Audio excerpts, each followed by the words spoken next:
west.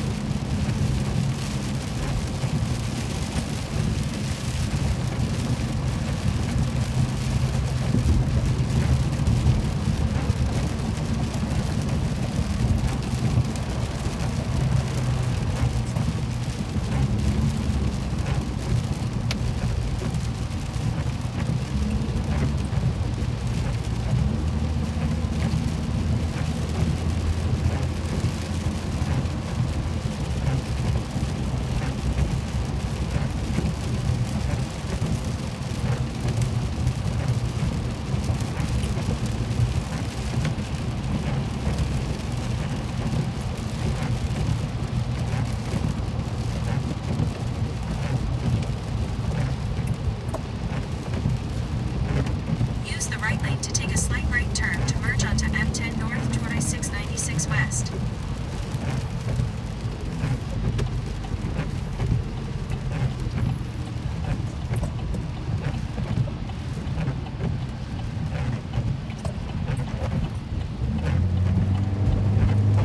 Take a slight right turn.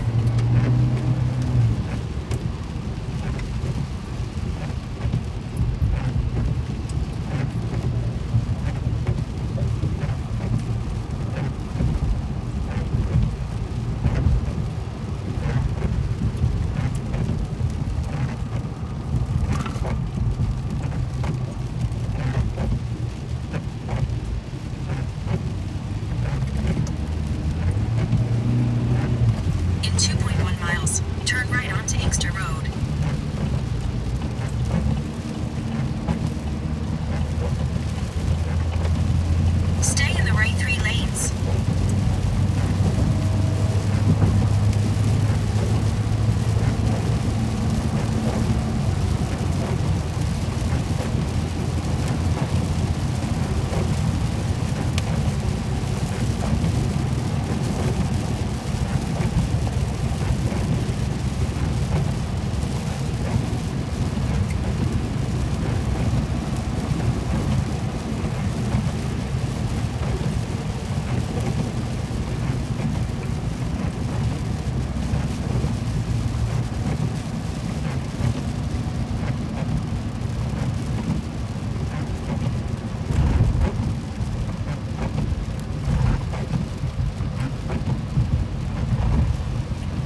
In 1.4 miles, turn left onto West 14 Mile Road.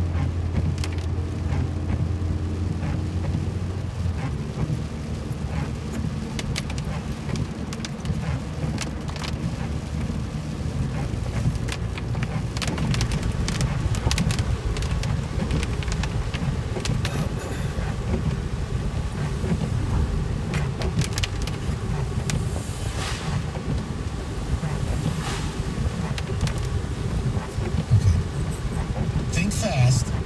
Name the best player he played with. It's real likely. The point is, you're an idiot. And I don't like your basketball opinions. Stop sending. Jalen Green. Couldn't get his team to a Sweet 16. Do you know how many players have gotten upset in the first right here?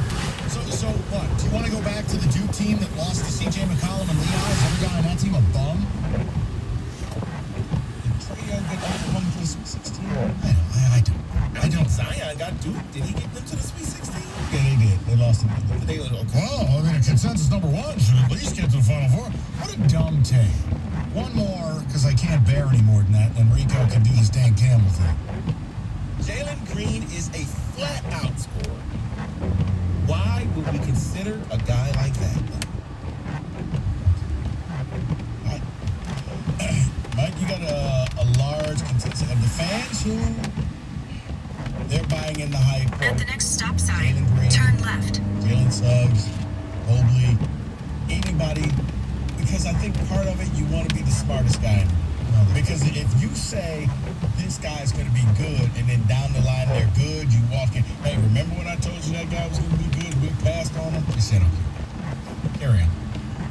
Dan Campbell is being treated unfairly. Yeah, CBS Sports Line came up with their list and they ranked the coaches from 1 to 32. And I'm looking at the list and we're going down. You're like, okay, of course you know the guys on top. But then you start going further and further down the list. And, you know, Joe Judge, Giants, 26.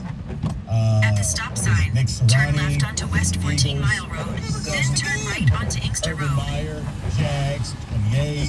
This is what I mean. Robin Saleh, 29. All right, so here's what we're going to do. What website is this off of? CBS Sports. We'reLazy.com. So now you just take the guys who haven't coached yet and you put them at the bottom. So how about you do a list where you just put an asterisk that says guys who haven't coached yet don't get ranked? Zach Taylor, maybe 30. At the Well, no, light, he actually- turn right onto Inkster Right. Road. And then you have at 31, Dan Campbell, Lions. See, that's not fair. It's not. Because you're right. It's almost like judging quarterbacks in the league. It's ranking Trevor Lawrence, who's a rookie, hasn't played yet. In 1.9 Don't miles, rank him. arrive at Inkster Because Road. He may start him off low. He could come out and be like Justin Herbert. Be like, oh, wow, this But guy's here's not my bad. question. This is where I don't know if Lion fans, like, it's not something I'm upset about. It's just, it's stupid. Dan, Mike, Dan set himself up for this with the ridiculous press conference and biting off kneecaps. People don't take him seriously. And I think that's why, of all the coaches, the new coaches, he's almost dead last. I mean, the Texans coach is last because they're just a dumpster fire waiting to happen. But here's what they had to say. We have little doubt he'll bring energy to Detroit, which sorely lacked fight under Matt Patricia. The Lions aren't counting on big wins from him in 2021 either. But he's never coordinated an offense despite years at tight end work and a brief interim stint in Miami. The locker room may well cherish his NFL background and unpolished aggression, but he still has a lot to prove. Okay, all well and good. I think there are coaches who have coached, who are abject failures, who deserve to be ranked down there. Like, how? This is what I take issue with, though, and this happens all the time. You do it with rookies, you do it with coaches. How desperate are we for content that not us? I'm saying that, like, this is what you choose to put out there. Why not write an interesting article of who you think the best of the new head coaches is going to be? Why not power rank the guys who haven't coached separately? In 1 And mile, give reasons arrive why. at Inkster Road. Talk about even though certain guys have more talent, you like this guy's schemes, you're hearing this, you're doing. That's an interesting piece. This isn't interesting. This is just another way to kneecap the Lions. It's a very cheap and easy way to say the Lions blow.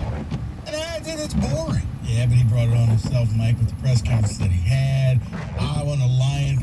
Even if he's joking, he comes across as a buffoon because everybody's playing all this stupid stuff that he says. He says great stuff. But most people, that's the guy that wants a pet lion at the headquarters, and he's also going to be biting off kneecaps. So, like, if you're listening to this right now, like, do you feel the way I feel about this? Where it's just grossly unfair to these guys who haven't coached him. Just like if you put a quarterback ranking out there and you've got Justin Fields, 30th. You're like, he hasn't played. Why are we ranking someone who hasn't played? There's nothing you can offer me. You have no film. You have nothing. Why do it? Now, you want to tell me who you think will be best short term, have the best career long term, give reasons why. Fine with that. But it's like, why? I mean, Dan Campbell's got to write his own story. And I know the team's going to be bad, but there are ways to evaluate a new head coach in year one in establishing a program. And no, it's not going to be about wins and losses for you. It's not. It'll be about how the team plays. It'll be about the culture. It'll be about the effort. It'll be about what product they're presenting out there. And then, yes, there will be a level of coaching acumen that I expect.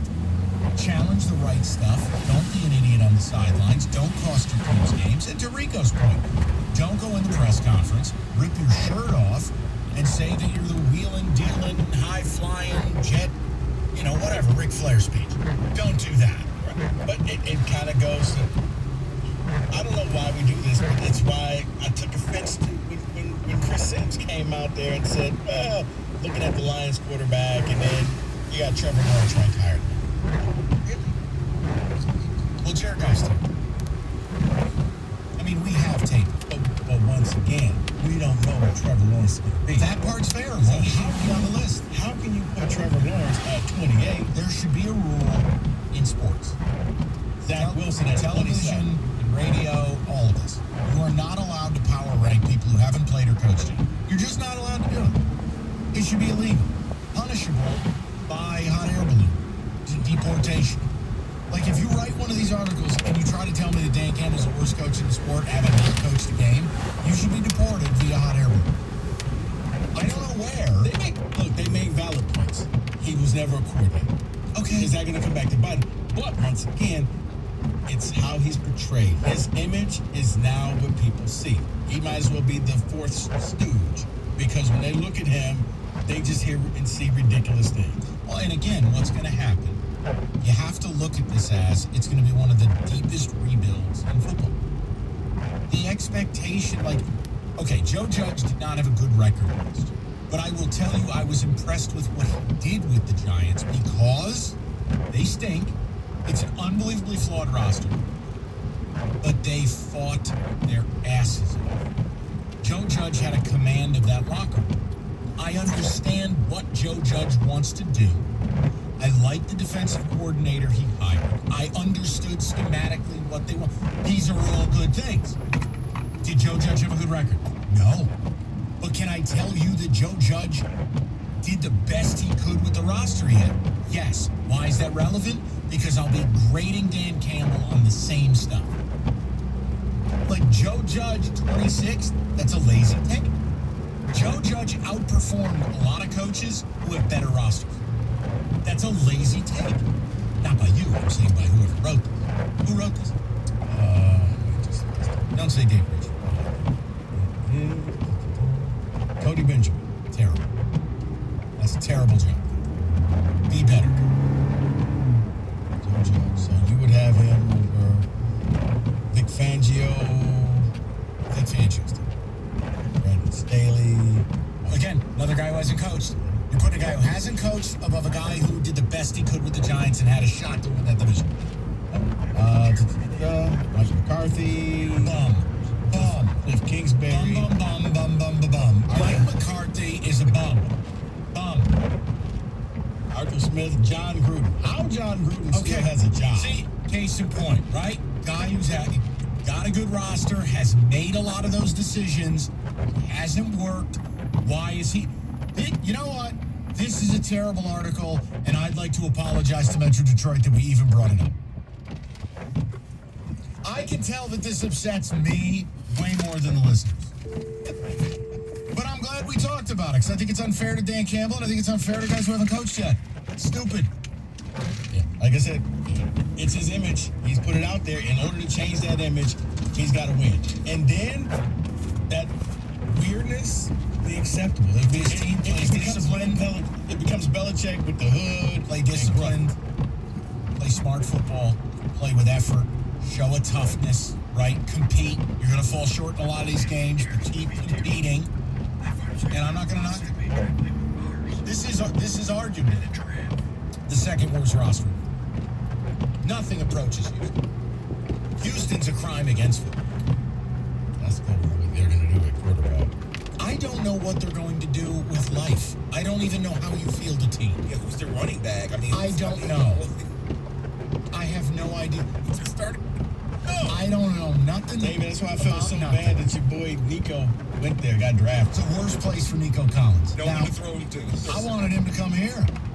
I would just wait. Can I go back? And poor Nico Collins is like, damn, it can't get worse than Ann Arbor where they wasted my talents. Cutscene. You've just been drafted by the Texans. Good afternoon. And Deshaun Watson may never play again. Good afternoon. Live look at Nico Collins' draft room. They're just vacuuming up popcorn and a smashed remote control. Poor Nico. Man, I gotta get out of Ann Arbor. They don't utilize me. You've just been taken by the Houston Texans. Sweet, I got Deshaun Watson. Just kidding. Davis Mills. Okay. You heard me talk about Northville Lumber, Trex Decking leader, the best company. That man, no one outsells them. They sell more Trex Decking than anyone nationally. Northville #1. Largest selection, lowest prices. You bet on Northville, you win every time.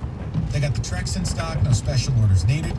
Northville Lumber, they got the experts ready to get you the price you want on the product you need. Pro builders and remodelers, stop gambling with the competition. Get what you need now, and you get it with Northville. Again, no special orders because everything's in stock. From the design center to the lumber yard to the warehouse, they stock the stuff that other places can or won't. It's Northville Lumber. Call today. Go to northvillelumber.com. That's northvillelumber.com.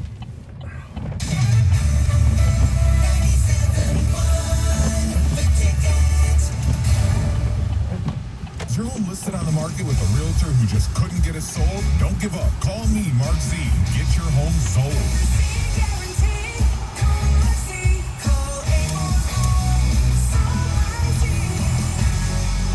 Drowning in IRS debt? If you can't afford to pay your IRS debt due to economic hardship, you can now be free of IRS collection efforts by taking advantage of a special IRS tax hardship program. This program allows Americans who owe the IRS to resolve their delinquent tax debt once and for all. In some cases, maybe even reducing what you owe significantly. An open phone line has been established by Community Tax for consumers to call and see if they qualify. Simply dial 800-305-6290. If you owe back taxes to the IRS and cannot afford to pay them back or have years of unfiled tax returns, help is standing by. Just call the Community Tax Helpline today at 800-305-6290 for the help that you need. Don't take on the IRS alone. They can attack your wages, savings, pension, home, and even your Social Security check. Call 800-305-6290 to see if you qualify. That's 800-305-6290. 97.1 The Ticket and Ellison Brewery have teamed up to create 97.1 The Ticket Double Cherry Hop Hazy Pale Ale. This crushable Hazy Pale Ale is a full-bodied flavor, yet deceptively easy to drink. Look for 97.1 The Ticket Double Dry Hop Hazy Pale Ale by Ellison Brewery on draft inside Comerica Park. Must be 21 and enjoy responsibly. I struggled with symptoms like frequent gas and stomach pain for years. I was bloated all the time with daily diarrhea. At first, I thought it was what I was eating. I kept thinking it was stomach issues. So I did my research and talked to my doctor, and we finally uncovered the truth.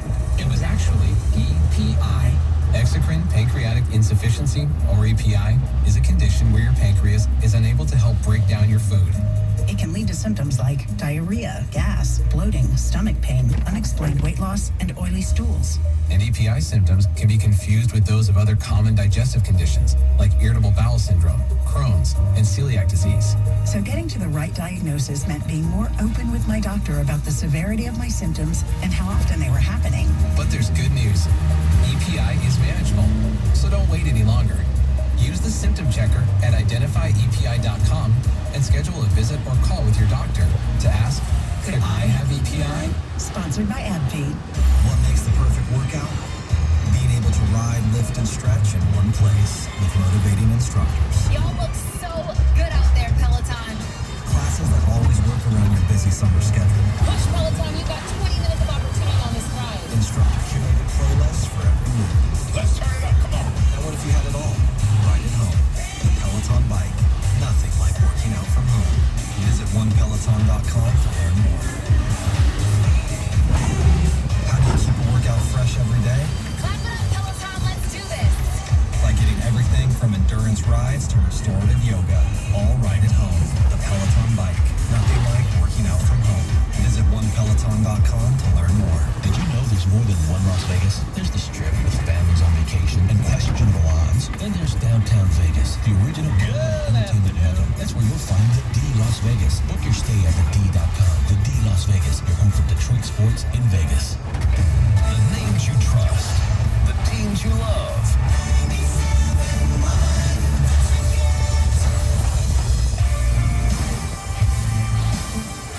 I didn't plan on doing it.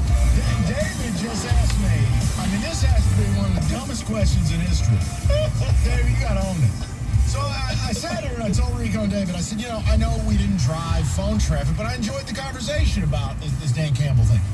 And David goes, could you expand it, Mike, on, Detroit's reputation and how the Lions can change it? And I deadpanned David in the talkback, and I said, win some trucking games. It's more than just winning games, though. If they have to, whatever, forget it. No, it's how do we change it? Win. That's it. There's only one team in town that gets to keep their reputation even though they don't win nothing. And you know who that is.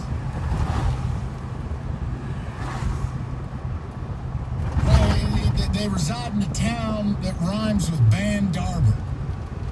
They're the only ones who get to keep their reputation and they don't win nothing. Nah, I don't know about that. I thought you were going to say it rhymes with Dallin Park. Me too. No, people know the Lions are clowns. Not here. Not here.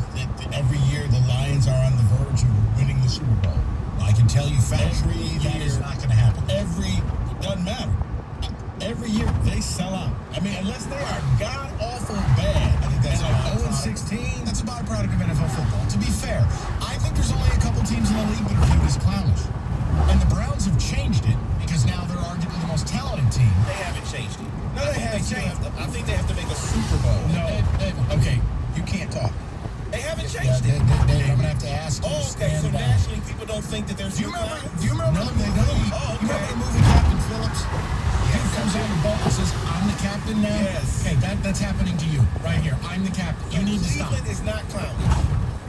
David, how did you into Middle Earth? They are favored to win the division. They are a very good football team. If they lose without making the AFC Championship game this year, they're not clownish to you? No, because they've won playoff games. They've turned it okay. around from being an embarrassment to winning playoff games. It's the only way the Lions get to They change the only won one narrative. playoff game, by the way. One more than the Lions have won in how many years? And basically took Kansas City to the final play.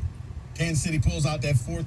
They go for it instead of just punting Like, and in the you're game. a Steelers fan. This is hard I'm for you. probably clouded here. You're probably right. Yeah, This is not your I'm the finest captain segment right now. now. Somebody put David in the back. but here's the thing with the Lions. I think they have to make a Super Bowl to not be clownish anymore. No, it's not. No, they got Because to win consistently. they've made the championship game before. They got to win consistently. Of course it was 91, but they've made it there, and they did not consistently keep winning. So I think if they make the Super Bowl, they're not clownish anymore. No, if the Lions come out and win some playoff games consistently, if they win the division and win a playoff game and then are competitive, let's say they're competitive in the NFC Championship game. That's what happened with the Browns. all of a sudden it was like, you know what? We can stop laughing at the Browns because the Browns are good. They're going to be good for a while. Young team, and they actually went out and got better in the offseason. And listen, if they come out this year and they bomb and miss the playoffs in our con show, you've lost your credibility. But like David, that's the whole premise. The Lions have to get to a point where they're not only good, but they're expected to be good year over year. Why? Because they're good. And win a playoff game. And do things that matter. That's it. It's the only way. Even when you're bad. Look at the Niners. Horrible year last year. And you know what? No one's holding that against them. You know, it's injuries, it was this, it was that. They'll be back. Don't worry about it. For the Lions, you got to build that equity up. Yes, if you win a Super Bowl, great. But you have to be competitive in big games. Win a division first. Right. Win some playoff games. Give me some tickets, yes. Yeah, this is a tough day for David, you're saying. I mean, it wasn't your best question. David, your team lost to the Browns. How can you say this? That's 1,000. And it wasn't just lost. And it's clouded. You got thrown nuts first into a witch. But I hate them, so of course I'm going to say this. Right, but you can't be objective right now. That's the thing. Like, you can hate a team, but then you can say, you know what? I hate this team, but I can be objective. They're actually on the way up, or this, that, the other. I like this quarterback. I like whatever. It says Rico is partly right when it comes to campuses. Campbell is almost last because it's the Lions, but also because he talked about kneecaps or the racing helmet and wants a pet lion. But the reality is, without coaching the game, none of that is relevant. Now, those will be reasons why, if he fails, whether they're relevant or not, they're going to be used against him. But I think it's insane when these media outlets rank coaches who have those in. It's mind-numbing. Both hates it when coaches show personality in press conferences and when they show a personality. But most fans don't care what they say in press conferences. Here's the key. When you win, everything is allowed. Yeah, when you win, you can cut off the sleeves to your sweatshirt. You can look homeless. You can cheat. You can film people in the stadium. And your fans are going to back you. Why? It's win ring, not title. They don't care. Okay? It's by fan. You can be the worst person in the world, but all of a sudden, you come to whatever city, and they love you. Okay? Tigers manager came from the Astros, right? Well, we love him. He's doing the best he can with a bad team. No, but with his crimes in Houston, don't follow him because he should have started hitting the garbage team. Let's get to it. This lineup sucks. Get to it. Regarding the article you read, quote in the article, Dan Campbell will struggle to bring the energy. What is this statement based on? Yeah, what are you talking about? It's a bad article. It's a bad job. It's a shame on CBS. I can't stand Dan Campbell. I hate what he does in press conferences. But that article is unfair. He deserves the benefit of the doubt until he's actually done the job. Now, if you hear about a training camp revolt like Matt Patricia, that's different. We can begin criticizing. If you come out on Monday Night Football against a rookie quarterback and show your ass, we can start criticizing. How about we give this guy 10 minutes to be head coach before we start talking about it? Now, go out week one, make a terrible challenge. I don't know, take a sideline penalty because you headbutted the linesman. Then we'll criticize. Right, but you can't walk out there with floppy shoes and big red nose and a wig and not expect people to call you a clown. Easy. Well, give him time. Stop. I'm just saying, that's the thing. His perception is he's a clown. He needs to just come out there, and once you start winning, you can do the quirky stuff, and people think it's fun. It's just going to